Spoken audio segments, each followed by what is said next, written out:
What if you could take everything about Lugia V-Star and make it completely awful, but really fun at the same time? That's what we're going to do today. So I found this list from Japan, and I'll pop it in somewhere with the magical power of editing. But we're going to play Lugia V-Star. And there's some spicy pieces in here that, take away from what makes it good and tournament winning. But it could still potentially win some games with this list with the partners of Charizard VMAX. So yeah, let's just dive right in. We are rocking a 3-3 Lugia V-Star line, of course. The whole reason to play Lugia is for its summoning star V-Star power once during your turn, or once just during a game, technically. You may put 2 colorless Pokemon that don't have a rule box from your discard pile onto your bench. So you get Lugia V out, has 2 attacks, Read the Wind and Arrow Dive, and 220 HP, and Lugia V-Star has 1 attack for 4, Tempest Dive. Once again, basically the same thing for a little bit more damage and extra energy. So you get your Lugia out, of course, and then you want to get your Archeops into the discard pile and its ability Primal Turbo. Once during your turn, you may search your deck for up to 2 special energy cards and attach to one of your Pokemon to then shuffle your deck. So the whole point of mostly every Lugia deck, and you should all be pretty well aware by now, is you just want to get the Archeops in the bin as soon as possible, evolve into the V-Star as soon as possible, and start accelerating energy with Primal Turbo. Now, normally what makes a Lugia deck good is after the first Lugia goes down, you kind of shift into these, offbeat one prize attackers. But in this situation, we are playing Charizard VMAX. So we're just playing 2 copies of the VMAX. I don't have matching ones. I got lucky and I hit one out of the prize packs. So it's in here. I really shouldn't be playing with this card, but I don't have another Charizard VMAX. But you have 330 HP, so on the chonkier side of the VMAXs, with 2 attacks, Claw Slash for 3 colorless and 100 damage. And then you have G-Max Wildfire for 300 for 3 fire and a 2 colors. Discard 2 energy from this Pokemon. So this is actually super easy to load up because we've done 5 energy attackers in forms of Radiant, not Radiant, but yeah, Radiant Charizard is a thing if you need to get more, even though its ability lets it cost less for every prize card your opponent's taken. We do play that in here anyways. But then the Amazing Rare Evital, where you need 5 energy total. It's kind of a similar concept where you just get this on this Charizard and chonk it up. And we are playing one of each of the Vs. We have the one from Darkness Ablaze, and we have the one from Brilliant Stars. 220 HP on both of them. One from Brilliant Stars has Incinerate for 2 fire and a colorless for 90. Before doing any damage, discard all Pokemon tool cards from your opponent's active Pokemon. Kind of cool. And then you have Heat Blast for 3 fire and a colorless for 180. And then this one also has Claw Slash for 80 for 3 colorless, and then Fire Spin for 220, discarding 2. So just a little bit of variance between the 2 of them. Again, I got lucky. I got the Play Pro Pokemon promos at a league we've been going to on my day off from work. So yeah, we're playing a 2-2 Charizard line in Lugia Archeops. Absolutely wild. Continuing on, we have a Radiant Charizard as well. You already know what that does. Excited Heart makes its attacks cost colorless less for every prize card your opponent has taken. And then we have Combustion Blast for 250. So just another big beat stick, basically. The other weird attacker in this list is a Delphox V. 210 HP on this thing. Eerie Glow for 1 fire. Your opponent's active Pokemon is now burned and confused. Kind of cool. And the magical fire attack is where it's really in here for 2 fire and a colorless. Put 2 energy, attach this Pokemon into the Lost Zone. This attack also does 120 damage to one of your opponent's bench Pokemon. So this is a 120-120 snipe like Raikou, but on a 2 prize Pokemon. So it's not as powerful. It's not lightning type to hit things for weakness. It is fire. Fire is only super effective against grass, and there really isn't any grass in the meta at the moment. Who knows what will happen in the future, but we also lose our special energy that provide fire for the most part. So we'll see where this ends up. And of course, we have our typical support. We've got our Lumineon V. We have the Pumpkaboo in here for the Pumpkin Pit to drop a Stadium out of play. So get rid of Path of the Peak so you can start doing your thing. And yeah, Luminia with a Luminia sign, you bench it, search for a supporter. Pretty straightforward. You know what most of these already do. And then the last Pokemon on the list, of course, is the amazing Yveltal with Amazing Destruction for 5 energy, instant KO.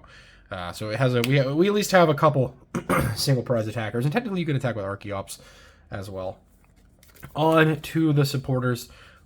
We're rocking triple research. Discard your hand, draw 7 cards.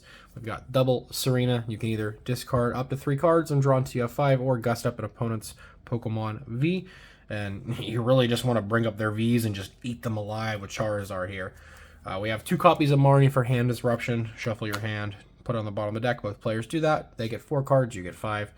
And then we've got 2 copies of Boss's Orders.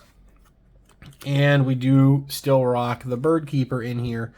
That way we can pivot around Paralysis, which is still like a popular counter choice for most Lugia decks. So yeah, we've got 1 Bird Keeper in there as well. Sorry to cover you up, Giovanni.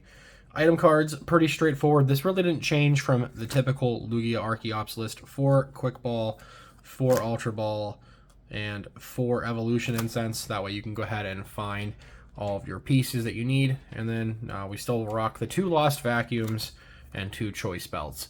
Pretty straightforward. This seems to be the standard in general. I've been playing Gabe Smart's list for normal Lugia for a while. It just feels consistent. I like the double Luminion. And so this is like the same item package that they've been playing in their list. In general, though, like it's you cut out the Charizard and the Delphox, and it goes basically right back to being a normal Lugia deck. I'll flash the Japanese deck list in here. You can see that they cut down the Archeops to 3, and they also played a Unknown V, which is a little bit weird. Its first attack does 30, and I can't remember off the top of my head what its effect is, but the effect of the second attack for 3 colorless is if your opponent has 1 prize card, or if you have 1 prize card remaining, you just take it and win the game. I don't feel like that's like super necessary in general to get into here. I mean, it's super easy to do. I thought about it. I don't have one. Maybe I guess I need to buy one. It's like $1. But I'll get an Unknown V and test it out as I continue to play this a little bit more just for fun at like casual locals. I definitely wouldn't take this to a competitive tournament unless you just love Charizard and you want to hopefully high roll. I really do enjoy high roll decks in tournaments sometimes. They do pay off. But again, you know, when an entry fee is $70 for a regional, you're probably just best to play a straight conditional, like traditional, better Lugia list or whatever other deck you're comfortable with. But I just wanted to have some fun with this. So anyways, yeah, let's get into the energy. Nothing too crazy here. We are rocking 4 Aurora per typical. And instead of 4 powerful colorless, we're only playing 3 since we don't have things like Oranguru and Stoutland in here. So Aurora will count for 1 of every energy, but only 1 at a time. And then you've got your powerful for 20 more damage on your colorless Pokemon. So in this case, Lugia and Archeops. And then we've got where it gets a little bit different. We have 4 copies of Heat, Fire, Energy, since we're playing 1, 2, 3, 4, 5, 6 Fire type Pokemon. When this is attached to a Fire type Pokemon, it gets 20 more HP. Charizard VMAX already has 330 HP. You get 3 Heat Fire on here. That's 60 more HP. That's 390. Nothing is going to one-shot this thing except for Amazing Yveltal. And then you have to discard 2 energy when you attack with this. But that's fine because we're now playing 3 double turbos. So they count as 2. So you have the double turbo on there. And, you know, you discard this. Or you attach extra energy and discard them. But yeah, you get enough Heat Fire on a Charizard VMAX. It's pretty insane. You could even load up these comfortably on a Charizard V and then attack with it and then next turn evolve, and you're going to still be guaranteed for it to survive. 220 plus 20 is 240, 260, 280. Not often that they're able to deal with that super fast. Imagine a world where you get all 4 of these on here, an extra 80 HP on one of your Fire-type Pokemon. That's pretty insane. Radiant Charizard with 240 HP, hypothetically, could be a real big tank. So yeah, 4 Heat Fire, 3 Double Turbo, and the last one is a V-Guard to take 30 less damage from opposing Pokemon V. Again, you already have the Heat Fire, you put the V-Guard on there. What's going to one-shot this other than Yveltal or like a Palkia, which is kind of fallen out of favor in general. The odds of you hitting a water deck aren't the greatest at the moment, but this is the list, again, inspired by one that made, I think it top 4 at a City League in Japan.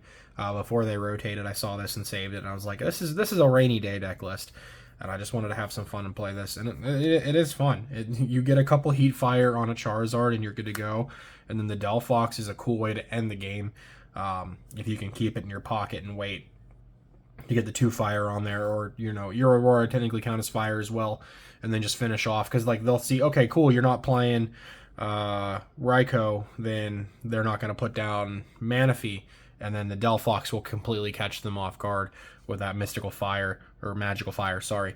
But yeah, this is the list. Let me know what you think down below in the comments. Of course, if you made it this far, please subscribe to the channel. About 80% of you aren't subscribed to the channel, and that would help out a lot. Also, of course, smash the like button, hit the notification bell for more content. Keep an eye out for daily shorts, deck profiles, openings. We might start doing some variety stuff over on Twitch again. I played Fortnite over there last week and had a lot of fun. So the Twitch channel, I will warn you now, I will mark the Twitch channel for mature audiences and have a little bit of sweary fun times over there. But this content here on YouTube is not going to change. It's going to stay clean and family friendly for everybody who really enjoys the Pokemon TCG. But hey, if you want to come hang out and play some video games with me, drop a follow over on the Twitch channel. Links down in the description below. And of course, another thing you can do too to support this adventure here is become a member of the channel for as little as 99 cents a month, all the way up to whatever you want. And you get tons of extra perks like emojis and badges and a whole bunch of extra little things in Discord like code giveaways, and who knows what else will happen. But yeah, that's it. That's the video. This is the deck list. Let me know what you think down below. I'll see you on the next one. Much love. Peace out.